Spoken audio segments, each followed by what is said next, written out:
dai kuke gani.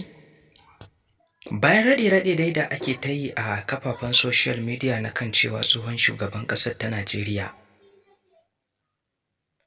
Jonathan Goodluck yana shirin fitowa takara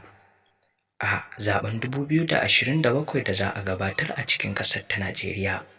wanda hakan ya bawa masu kalla mamaki kuma ya bawa mutane mamaki, wanda wasu daga cikin mutane suke bayyana cewa da dama daga cikin Yarbawa da kuma wasu daga cikin Kiristan da Musulmai su ne suka ci gaba da haɗa tsohon shugaban ƙasar ta Najeriya Goodluck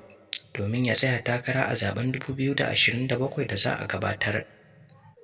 domin a ceto cikin ƙasar ta Najeriya da irin halin da ta shiga, wanda ta ko ta ina mutane da dama suna ta shan wahala da kuncin rayuwa da ake ciki a daidai wannan lokaci, wanda ta kai cewa wasu daga cikin mutane suke bayyana cewa abin da zai sa shugaban ƙasar ta Najeriya tsohon shugaban ƙasar ta Najeriya ya samu damar lashe wannan zaɓe na 2027 ya je su haɗe da tsohon gwamnan jihar Kano Injiniya Rabi'u Musa Kwankwaso mai neman takarar shugaban ƙasa a cikin ƙasar ta Najeriya, wanda shine hakan kaɗai zai ba shi damar da zai samu lashe wannan zaɓe na 2027.